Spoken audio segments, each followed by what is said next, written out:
Hello friends, welcome to Indian study पर आपका स्वागत है। दोस्तों, आज की इस वीडियो में मैं आप लोगों के लिए जीके का टेस्ट लेकर के आया हूं, जो कि आपके आने वाले एग्जाम्स यूपी जेल वार्डर और यूपीएसआई दिल्ली पुलिस कांस्टेबल के लिए बहुत ही ज़्यादा इंपॉर्टेंट होगा। एक बात मैं आपको बता दूं, करंट अफेयर्स की वीडियो अब करंट कैफे चैनल पर आपको मिल रही है। ठीक है ना, करंट कैफे चैनल पर आपको मिल रही है करंट अफेयर्स की वीडियो।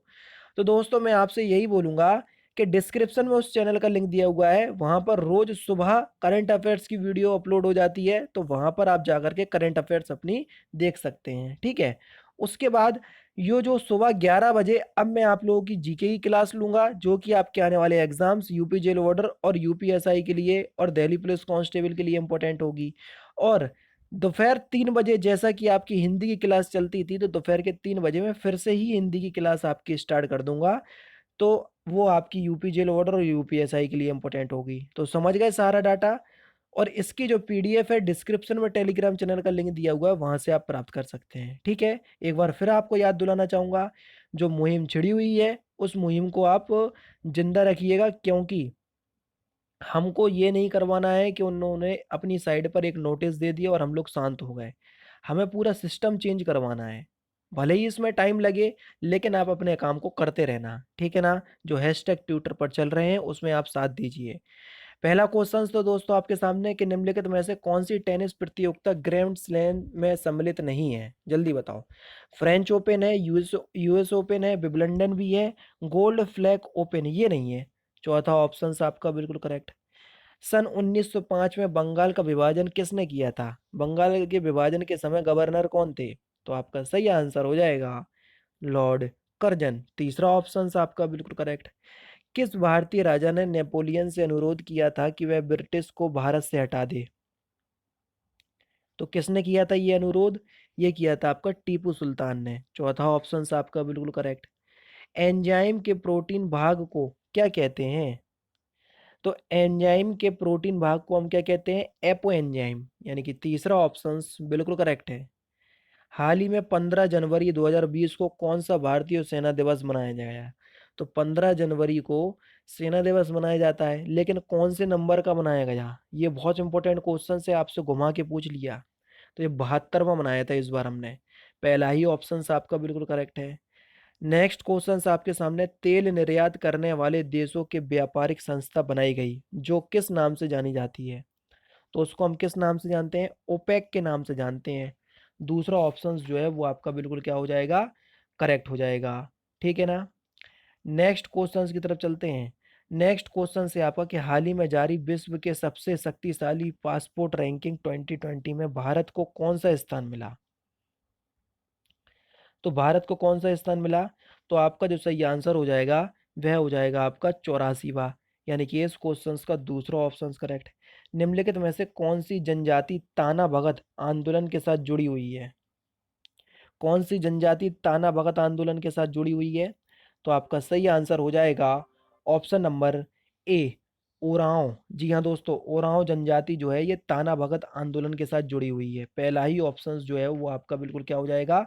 करेक्ट हो जाएगा। ठीक है। इसके बारे में थोड़ा सा डिस्क्राइब कर दूंगा तो आप लोगों को सारी चीज समझ में आ जाएंगी। ताना भगत आंदोलन की शुरुआत द्वितीय विश्व युद्ध के बाद छोटा नागपुर का जो पठार है उसमें हुई थी। इस आंदोलन को ओरांव जनजाति के जतरा भगत, बलराम भगत और देव मोनिया भगत ने अपना नेतृत्व प्रदान किया। जतरा भगत ने लगान की दरों की ऊंची वृद्धि चौकीदारी करके विरुद्ध आंदोलन के साथ गांधीवादी कार्यकर्ताओं के साथ रचनात्मक कार्यक्रमों में भी भाग लिया था। समझ रहे?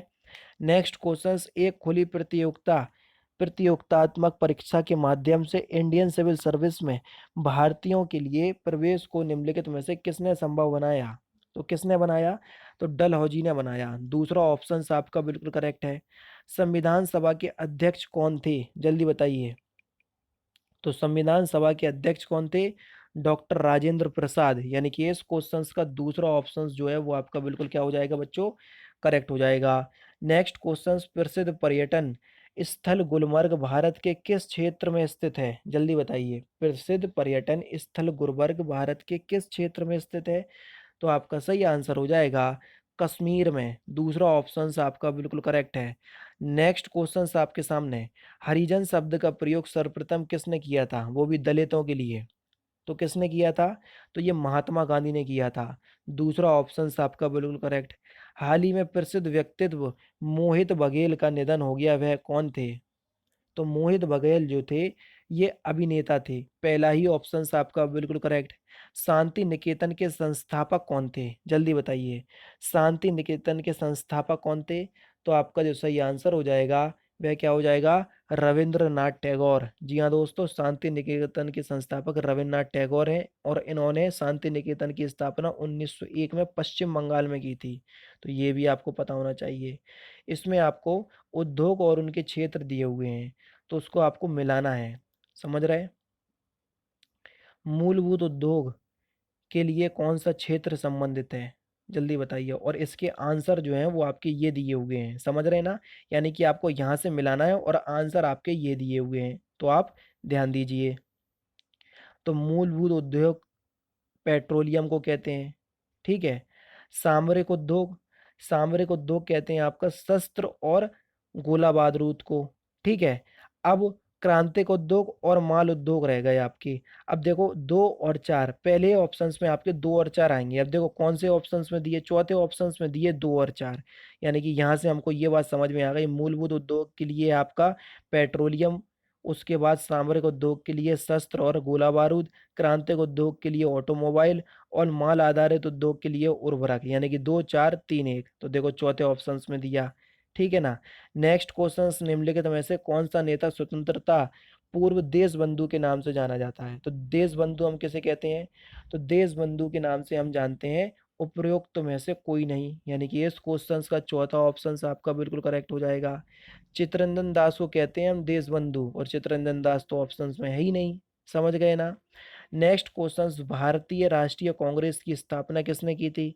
तो भारतीय राष्ट्रीय कांग्रेस की स्थापना 1885 में, वो भी बम्बई में, किसने की थी, एओ ह्यूम ने की थी। यानी कि दूसरा ऑप्शन आपका बिल्कुल क्या हो जाएगा, करेक्ट हो जाएगा। टेहरी बांध किस नदी पर है, तो टेहरी बांध किस नदी पर है, तो ये भागीरथी नदी पर है। यानी कि इस क्वेश्चन का चौथा ऑप्शन आपका बिल्कुल क्या हो जाएगा, करेक्ट हो जाएगा। भारत में जनसंख्या वृद्धि की दर अधिक है क्योंकि, तो भारत में जनसंख्या की दर वृद्धि की दर जो है वो अधिक है क्योंकि मृत्यु दर में कमी आई है किंतु जन्म दर अधिक बनी हुई है। पहला ही, तीसरा ऑप्शन आपका बिल्कुल करेक्ट। निम्नलिखित में से किस गुफा में त्रिमूर्ति यानी कि ब्रह्मा विष्णु महेश के मुखमंडल की मूर्ति स्थित है। एलिफेंटा की गुफा में है, पहला ही ऑप्शन आपका बिल्कुल करेक्ट है।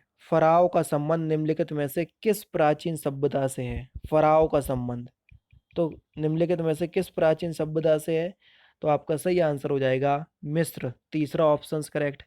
किस राज्य की सरकार ने हाल ही में दुनिया के सबसे बड़े प्लाज्मा थेरेपी टेस्टिंग कार्यक्रम प्रोजेक्ट प्लेटिना को लॉन्च किया। तो किस भारतीय राज्य ने लॉन्च किया, तो ये महाराष्ट्र ने लॉन्च किया। यानी कि पहला ही ऑप्शन आपका बिल्कुल करेक्ट। राजकोषीय नीति संबंध है, तो राजकोषीय नीति जो है ये लोक राजस्व एवं व्यय से संबंधित है, दूसरा ऑप्शन करेक्ट। केंद्रीय चावल अनुसंधान संस्थान स्थित है कहाँ पर, तो चावल तो आप सभी लोग जानते हैं कटक उड़ीसा में। यानी कि चौथा ऑप्शन आपका बिल्कुल करेक्ट है। मृदंग क्या होते हैं, ये क्वेश्चन कई बार आपके रेलवे के एग्जाम में पूछा गया है। तो मृदंग जो है ये 2 मुंह वाले ढोल होते हैं, पहला ऑप्शन करेक्ट। किस राज्य की सरकार ने हाल ही में कोविड-19 के प्रति जागरूकता फैलाने हेतु मिशन फतेह लॉन्च किया। तो किस भारतीय राज्य ने लॉन्च किया, तो ये पंजाब ने किया, दूसरा ऑप्शन आपका बिल्कुल करेक्ट है। निम्नलिखित में से किसे महाभारत का रचनाकार माना जाता है, तो महाभारत का रचनाकार किसे माना जाता है, वेद व्यास को, दूसरा ऑप्शन करेक्ट।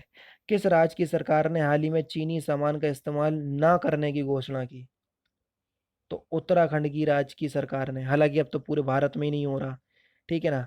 अंडमान में हो तो रहा है लेकिन जागरूकता ऐसी फैलाई जा रही है कि ज़्यादातर चीन का सामान आप यूज़ ना करो, आत्मनिर्भर बनो।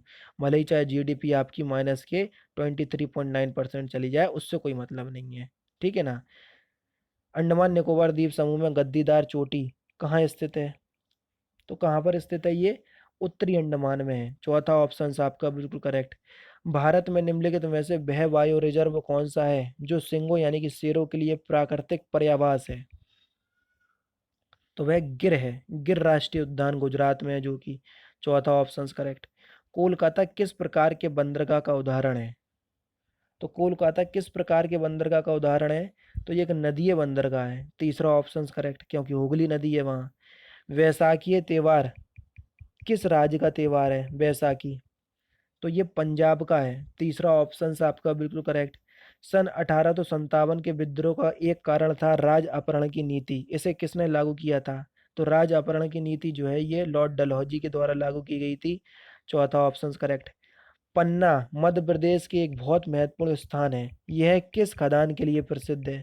तो पन्ना में आपको हीरा देखने को मिलेगा, मध्य प्रदेश की खान है वो भी पन्ना में, तीसरा ऑप्शन करेक्ट। भारत का कौन सा संघ शासित प्रदेश ऐसा है जिसमें 4 जिले हैं किंतु उसके किसी भी जिले की सीमा उसके किसी अन्य जिले की सीमा से नहीं लगती? जल्दी बताओ। तो सही आंसर हो जाएगा पुद्दुचेरी। दूसरा ऑप्शन जो है वो आपका बिल्कुल क्या हो जाएगा, करेक्ट हो जाएगा। ठीक है ना। नेक्स्ट क्वेश्चंस के 4 जिलों के अगर आप नाम देख लें तो पुद्दुचेरी ये एक कराइल क्षेत्र है, उसके बाद तमिलनाडु में है एक, ठीक है, यमन क्षेत्र के द्वारा, और एक आंध्र प्रदेश में लगी हुई है, ठीक है ना, इसलिए किसी भी जिले की सीमा एक दूसरे से नहीं लगती। केंद्रीय भवन निर्माण अनुसंधान संस्थान कहाँ पर स्थित है? तो केंद्रीय भवन निर्माण अनुसंधान संस्थान जो है ये आपका रुड़की में स्थित है, दूसरा ऑप्शन आपका बिल्कुल करेक्ट। सरोद में कितने तार होते हैं जल्दी बताओ। अमजद अली खां का जो संबंध है ना वो सरोद से है। मोस्टली ये क्वेश्चन पूछा जाता है इसलिए मुझे याद आ गया तो बता दिया। और सरोद में जो तारों की संख्या होती है वो होती है 19। ठीक है। भारत के गतिशील सिद्धांत का प्रस्तावक कौन था? तो भारत के गतिशील सिद्धांत का जो प्रस्तावक था वो कौन था? तो आपका सही आंसर हो जाएगा क्लार्क, पहला ही ऑप्शन करेक्ट। और लास्ट क्वेश्चन, वर्तमान में दिल्ली के मुख्यमंत्री कौन है? बहुत हार्ड क्वेश्चन है, देखते हैं इस क्वेश्चन का आंसर कौन देता है। ठीक है, आराम से बता देना, बहुत सिंपल है।